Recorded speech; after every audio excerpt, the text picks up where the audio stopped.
പുറപ്പാട് 29-ാം അധ്യായം. എനിക്ക് പുരോഹിതവൃത്തി ചെയ്യേണ്ടതിന് അവരെ വിശുദ്ധീകരിക്കാൻ അവരോട് നീ ചെയ്യേണ്ട കാര്യം ഇതാണ്. ഒരു മൂരിക്കിടാവിനെയും തികവുറ്റ 2 മുട്ടാടിനെയും എടുക്കുക. പുളിപ്പില്ലാത്ത അപ്പം, എണ്ണ ചേർത്ത പുളിപ്പില്ലാത്ത വട, എണ്ണ പുരട്ടിയ പുളിപ്പില്ലാത്ത അട എന്നിവ ഗോതമ്പിൻ്റെ നേരിയ മാവുകൊണ്ട് നീ ഉണ്ടാക്കണം. നീ അവ ഒരു കുട്ടയിൽ വെച്ച് കുട്ടസഹിതം അവ സമർപ്പിക്കണം. ഒപ്പം മൂരിയെയും 2 മുട്ടാടുകളെയും.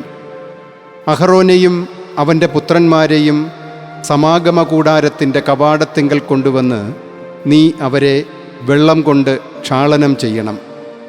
അങ്കി, പ്രധാനയങ്കിയുടെ നീലയങ്കി, പ്രധാനയങ്കി, ഉരസ്ത്രാണം എന്നീ വസ്ത്രങ്ങളെടുത്ത് അഹറോനെ നീ അണിയിക്കണം. പ്രധാനയങ്കിയുടെ അലങ്കൃതക്കെട്ടുകൊണ്ട് നീ അവനെ അരമുറുക്കണം. അവൻ്റെ ശിരസിന്മേൽ നീ ശിരോവസ്ത്രം വയ്ക്കണം. ശിരോവസ്ത്രത്തിന്മേൽ വിശുദ്ധ കിരീടം അണിയിക്കണം. അഭിഷേക തൈലം എടുത്ത് അവൻ്റെ ശിരസിലൊഴിച്ച് നീ അവനെ അഭിഷേകം ചെയ്യണം. അവൻ്റെ പുത്രന്മാരെ കൊണ്ടുവന്ന് അവരെ അങ്കികൾ ധരിപ്പിക്കണം. അവർക്ക്, അഹറോനും അവൻ്റെ പുത്രന്മാർക്കും നീ അരപ്പട്ട കെട്ടണം. നീ അവർക്ക് തലപ്പാവ് ചുറ്റണം. ശാശ്വത ചട്ടം വഴി പൗരോഹിത്യം അവരുടേതായിരിക്കും. നീ അഹറോനെയും അവൻ്റെ പുത്രന്മാരെയും പ്രതിഷ്ഠിക്കണം. മൂരിയെ സമാഗമകൂടാരത്തിന് മുമ്പിൽ നീ കൊണ്ടുവരണം. അഹറോനും അവൻ്റെ പുത്രന്മാരും മൂരിയുടെ തലയിൽ അവരുടെ കൈകൾ ഊന്നണം. കർത്താവിൻ്റെ മുമ്പിൽ സമാഗമകൂടാരത്തിൻ്റെ വാതിൽക്കൽ വെച്ച് മൂരിയെ അറക്കണം. നിന്റെ വിരൽ കൊണ്ട് മൂരിയുടെ രക്തത്തിൽ നിന്നെടുത്ത് ബലിപീഠത്തിൻ്റെ കൊമ്പുകളിൽ പുരട്ടണം. രക്തം മുഴുവൻ ബലിപീഠത്തിൻ്റെ ചുവട്ടിൽ ഒഴിക്കണം. കുടൽ പൊതിയുന്ന മേധസ്സു മുഴുവനും കരളിന്മേലുള്ള കൊഴുപ്പ് പാളിയും 2 വൃക്കകളും അവയുടെ മേലുള്ള മേധസ്സും എടുത്ത് നീ ബലിപീഠത്തിന്മേൽ ധൂമിക്കണം.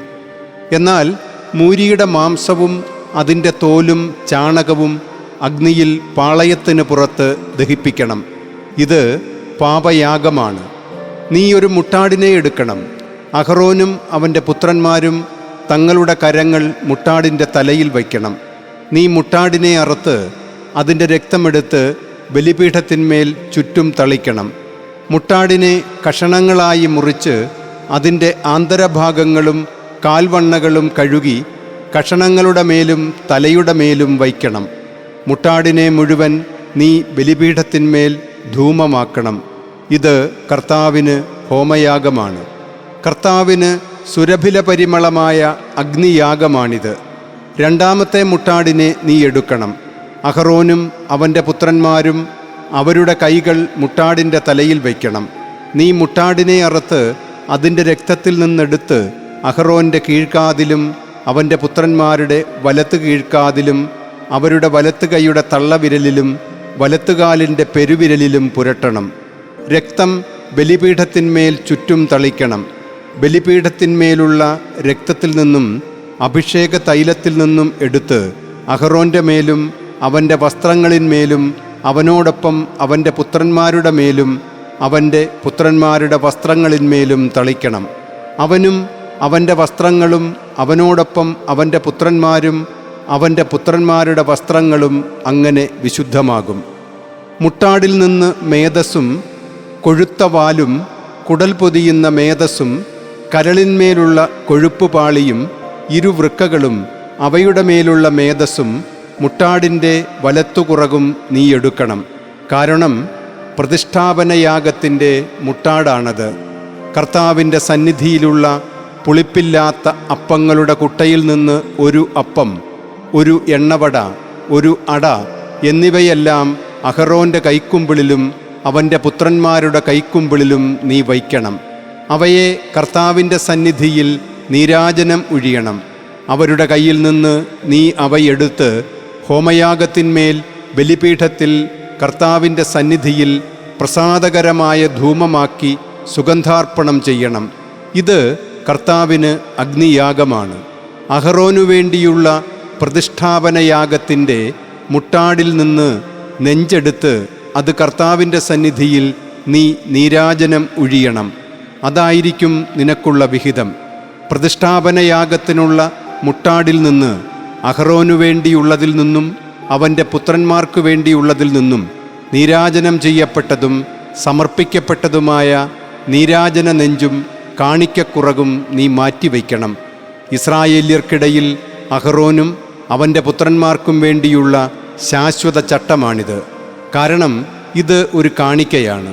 ഇസ്രായേല്യരിൽ നിന്ന് കർത്താവിനുള്ള അവരുടെ സമാധാന ബലികളിൽ നിന്നുള്ള കാണിക്കയായിരിക്കട്ടെ ഈ സമർപ്പണം. അഹറോനുള്ള വിശുദ്ധ വസ്ത്രങ്ങൾ അവനുശേഷം അവൻ്റെ പുത്രന്മാർക്കുള്ളതായിരിക്കും. അവരുടെ അഭിഷേകത്തിനും പ്രതിഷ്ഠാപനത്തിനും വേണ്ടിയുള്ളതാണവ. അവൻ്റെ പുത്രന്മാരിൽ നിന്ന് അവൻ്റെ സ്ഥാനത്ത് വിശുദ്ധ സ്ഥലത്ത് ശുശ്രൂഷിക്കാൻ സമാഗമ കൂടാരത്തിലേക്ക് പോകുന്ന പുരോഹിതൻ 7 ദിവസം അവ ധരിക്കണം. പ്രതിഷ്ഠാപനയാഗത്തിൻ്റെ മുട്ടാടിനെ എടുത്ത് അതിൻ്റെ മാംസം വിശുദ്ധമായ ഒരു സ്ഥലത്ത് നീ പാകം ചെയ്യണം. ആ മുട്ടാടിൻ്റെ മാംസവും കുട്ടയിലെ അപ്പവും സമാഗമ കൂടാരത്തിൻ്റെ വാതിൽക്കൽ വെച്ച് അഹറോനും പുത്രന്മാരും ഭക്ഷിക്കണം. തങ്ങളെ പ്രതിഷ്ഠിക്കാനും വിശുദ്ധീകരിക്കാനുമായി തങ്ങൾക്ക് വേണ്ടി പരിഹാരാർപ്പണം ചെയ്യപ്പെട്ടവ അവർ തന്നെ ഭക്ഷിക്കണം. എന്നാൽ അവ വിശുദ്ധ വസ്തുവാകയാൽ അന്യർ ഭക്ഷിക്കരുത്. പ്രതിഷ്ഠാപനയാഗത്തിൻ്റെ മാംസത്തിൽ നിന്നും അപ്പത്തിൽ നിന്നും പ്രഭാതം വരെ അവശേഷിച്ചാൽ ആ ശിഷ്ടഭാഗം നീ അഗ്നിയിൽ ദഹിപ്പിക്കണം. അത് ഭക്ഷിക്കാൻ പാടില്ല, കാരണം അത് വിശുദ്ധ വസ്തുവാണ്. ഞാൻ നിന്നോട് കൽപ്പിച്ചതനുസരിച്ച് എല്ലാം അതേപോലെ അഹറോനോടും അവൻ്റെ പുത്രന്മാരോടും നീ ചെയ്യണം. 7 ദിവസത്തേക്ക് നീ അവരെ പ്രതിഷ്ഠിക്കണം. ഓരോ ദിവസവും പാപയാഗത്തിനുള്ള ഒരു മൂരിയെ പരിഹാരമായി നീ അർപ്പിക്കണം. ബലിപീഠത്തിന്മേലുള്ള നിന്റെ പരിഹാരാർപ്പണം കൊണ്ട് നീ അതിന് പാപശുദ്ധി വരുത്തണം. പവിത്രീകരിക്കാനായി അതിനെ അഭിഷേകം ചെയ്യുകയും വേണം. 7 ദിവസം ബലിപീഠത്തിന്മേൽ അതിനെ ശുദ്ധീകരിക്കാനായി നീ പരിഹാരകർമ്മം ചെയ്യണം. അങ്ങനെ ബലിപീഠം അതിവിശുദ്ധമാകും. ബലിപീഠത്തിൽ സ്പർശിക്കുന്നതെല്ലാം പവിത്രമാകും. ബലിപീഠത്തിന്മേൽ നീ സമർപ്പിക്കേണ്ടത് ഇതാണ്: ദിവസവും മുടങ്ങാതെ 1 വയസ്സുള്ള 2 ആട്ടിൻകുട്ടികൾ. 1-ാമത്തെ ആട്ടിൻകുട്ടിയെ പ്രഭാതത്തിൽ നീ അർപ്പിക്കണം. 2-ാമത്തെ ആട്ടിൻകുട്ടിയെ സായം സന്ധിയിൽ അർപ്പിക്കണം. 1-ാമത്തെ ആട്ടിൻകുട്ടിയോടൊപ്പം 4/1 ഹിൻ ആട്ടിയ എണ്ണ ചേർത്ത 1 ഇസറോൻ നേരിയ മാവും 4/1 ഹിൻ വീഞ്ഞു നിവേദ്യവും വേണം. 2-ാമത്തെ ആട്ടിൻകുട്ടിയെ നീ സായം സന്ധ്യയിൽ അർപ്പിക്കണം. നീ അതിനോട് പ്രഭാത സമർപ്പണം പോലെയും അതിലെ പാനീയ നിവേദ്യം പോലെയും ചെയ്യണം.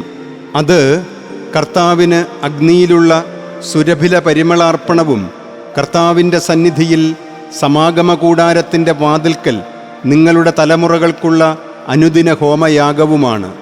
അവിടെ വച്ചായിരിക്കും ഞാൻ നിങ്ങളുമായി സമാഗമിക്കുകയും നിന്നോട് സംസാരിക്കുകയും ചെയ്യുന്നത്.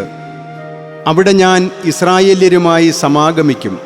എൻ്റെ മഹത്വത്താൽ അത് വിശുദ്ധീകരിക്കപ്പെടും.